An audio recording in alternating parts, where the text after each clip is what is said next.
ಹರಿದಿನ ಬಂದ್ರೆ ಪಾರ್ಟಿಗಳು ಜೋರಿರುತ್ತೆ. ಅದರಲ್ಲೂ ಎಲ್ಲರೂ ಸೇರಿ ಸೆಲೆಬ್ರೇಷನ್ ಮಾಡೋ ಹಬ್ಬ ಅಂದ್ರೆ ಒಂದು ಕೈ ಮೇಲೆ ಇರುತ್ತೆ. ಅದರಲ್ಲೂ ಇಂದಿನಿಂದ ಹೋಳಿ ಹಬ್ಬ. ಯುವ ಪೀಳಿಗೆ ಹೋಳಿಯನ್ನ ಸಖತ್ ಜೋರಾಗಿ ಎಂಜಾಯ್ ಮಾಡ್ತಾರೆ. ಈ ಹೋಳಿ ಪಾರ್ಟಿಗೆ ಅಂತಾನೆ ಕೋಟಿ ಕೋಟಿ ಡ್ರಗ್ಸ್ ಕೂಡಿಟ್ಟಿದ್ದ ಪೆಡ್ಲರ್ಗಳಿಗೆ ಸಿಸಿಬಿ ನಾರ್ಕೋಟಿಕ್ ಅಧಿಕಾರಿಗಳು ಶಾಕ್ ನೀಡಿದ್ದಾರೆ. ಬರೋಬ್ಬರಿ 17 ಕೋಟಿ ಮೌಲ್ಯದ ಎಲ್ಎಸ್ಡಿ ಸ್ಟ್ರಿಪ್ ಮತ್ತು ಹೈಡ್ರೋ ಗಾಂಜಾ ಸೀಸ್ ಮಾಡಿದ್ದಾರೆ. ಹೋಳಿ ಪಾರ್ಟಿಗಳಿಗೆ ಸರಬರಾಜು ಮಾಡಲು ಸಜ್ಜಾಗಿದ್ದ ಬರೋಬ್ಬರಿ 17 ಕೋಟಿ ರೂಪಾಯಿ ಮೌಲ್ಯದ ಡ್ರಗ್ಸ್ ಅನ್ನ ಸಿಸಿಬಿ ಪೊಲೀಸರು ವಶಪಡಿಸಿಕೊಂಡಿದ್ದಾರೆ. ಸಿಸಿಬಿ ಇತಿಹಾಸದಲ್ಲೇ ಇದು ಅತಿ ಹೆಚ್ಚು ಮೌಲ್ಯದ ಎಲ್ಎಸ್ಡಿ ಸೀಸ್ ಎನ್ನಲಾಗಿದೆ. ಪರಿಶುದ್ಧ ನಂದಿನಿ ಹಾಲಿನಿಂದ ತಯಾರಿಸಿದ ನೈಜ ನಂದಿನಿ ಐಸ್ ಕ್ರೀಮ್ಸ್. ಬಾಗಲೂರಿನ ಪ್ರತಿಷ್ಠಿತ ಪ್ರೆಸ್ಟೀಜ್ ಫೈನ್ ಬೇರಿ ಪಾರ್ಕ್ನಲ್ಲಿರುವ ಫ್ಲಾಟ್ ಒಂದರ ಮೇಲೆ ದಾಳಿ ನಡೆಸಿದ ಪೊಲೀಸರು ಅಪಾರ ಪ್ರಮಾಣದ ಡ್ರಗ್ಸ್ ವಶಪಡಿಸಿಕೊಳ್ಳುವಲ್ಲಿ ಯಶಸ್ವಿಯಾಗಿದ್ದಾರೆ. ಸಿಸಿಬಿ ಡಿಸಿಪಿ ರಾಜಾ ಇಮಾಮ್ ಖಾಸಿಂ ಮತ್ತು ಎಸಿಪಿ ಮಹಾನಂದ್ ನೇತೃತ್ವದ ಸಿಸಿಬಿ ನಾರ್ಕೋಟಿಕ್ಸ್ ವಿಭಾಗದ ತಂಡ ಈ ಭರ್ಜರಿ ಕಾರ್ಯಾಚರಣೆ ನಡೆಸಿದೆ. ಕೇರಳ ಮೂಲದ ಅಶ್ವಿನ್ ಮತ್ತು ಮೊಬಿನಾ ಎಂಬ ಇಬ್ಬರು ಆರೋಪಿಗಳನ್ನು ಬಂಧಿಸಲಾಗಿದ್ದು, ಇವರು ಡ್ರಗ್ ಪೆಡ್ಲಿಂಗ್ ಅನ್ನೇ ವೃತ್ತಿಯನ್ನಾಗಿ ಮಾಡಿಕೊಂಡಿದ್ರು ಎಂದು ತಿಳಿದು ಬಂದಿದೆ. ಬಂಧಿತ ಆರೋಪಿಗಳು ಥೈಲ್ಯಾಂಡ್ನಲ್ಲಿರುವ ವಿನ್ಸೆಂಟ್ ಎಂಬಾತನಿಂದ ಡ್ರಗ್ಸ್ ಪಡೆಯುತ್ತಿದ್ರು. ವಿನ್ಸೆಂಟ್ ವಿಮಾನದ ಮೂಲಕ ಆಗಾಗ ಸಣ್ಣ ಪ್ರಮಾಣದಲ್ಲಿ ಡ್ರಗ್ಸ್ ಕಳಿಸ್ತಾ ಇದ್ದ. ವಿನ್ಸೆಂಟ್ ಸೂಚಿಸಿದ ಜಾಗಗಳಲ್ಲಿ ಅಶ್ವಿನ್ ಮತ್ತು ಮೊಬಿನಾ ಡ್ರಗ್ಸ್ ಸಂಗ್ರಹಿಸಿಟ್ಟುಕೊಂಡು ಬೇಡಿಕೆಗೆ ಅನುಗುಣವಾಗಿ ಮಾರಾಟ ಮಾಡ್ತಿದ್ರು ಎಂದು ತನಿಖೆಯಿಂದ ತಿಳಿದು ಬಂದಿದೆ. ಪೊಲೀಸರು 8,335 ಎಲ್ಎಸ್ಡಿ ಸ್ಟ್ರಿಪ್ಗಳನ್ನು ವಶಪಡಿಸಿಕೊಂಡಿದ್ದು, ಕರ್ನಾಟಕದಲ್ಲಿ ಇಷ್ಟು ದೊಡ್ಡ ಪ್ರಮಾಣದ ಎಲ್ಎಸ್ಡಿ ವಶಕ್ಕೆ ಪಡೆದಿರೋದು ಇದೇ ಮೊದಲು. ಒಂದು ಎಲ್ಎಸ್ಡಿ ಸ್ಟ್ರಿಪ್ಗೆ ಸುಮಾರು 6,000 ರೂಪಾಯಿ ಬೆಲೆ ಇದೆ.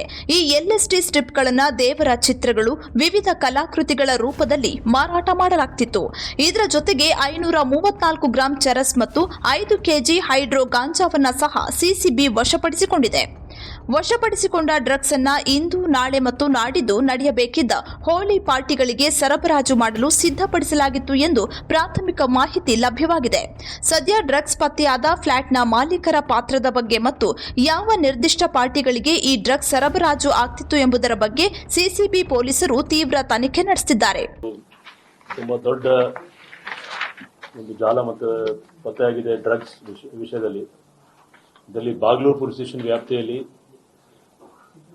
ಟೋಟಲ್ 2 ಆರೋಪಿ, ಮೂಲತಃ ಕೇರಳದ ರಾಜ್ಯದವರು.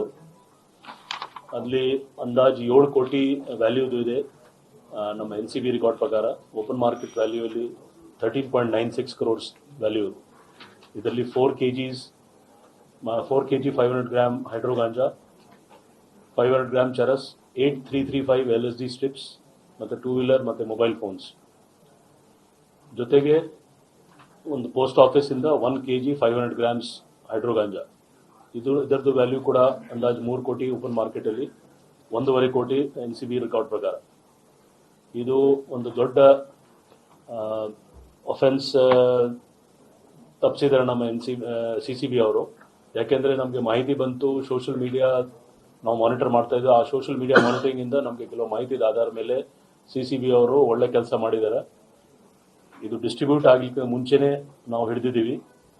ಆದರೆ ಇದು ಎಲ್ಲಿಂದ ಬಂತು ಅದರ ಬಗ್ಗೆ ತನಿಖೆ ಆಗ್ತಾ ಇದೆ. ಮತ್ತೆ ಯಾರ್ಯಾರಿಗೆ ಹೋಗ್ಲಿಕ್ಕಿತ್ತು ಅದ್ರ ಬಗ್ಗೆ ಕೂಡ ತನಿಖೆ ಮಾಡಲಿಕ್ಕೆ ಬಹಳ ಒಂದು ಇಂಪಾರ್ಟೆಂಟ್ ಇದೆ. ಯಾಕೆಂದ್ರೆ ಮುಂದಕ್ಕೆ ಇದು ಆಗಬಾರ್ದು.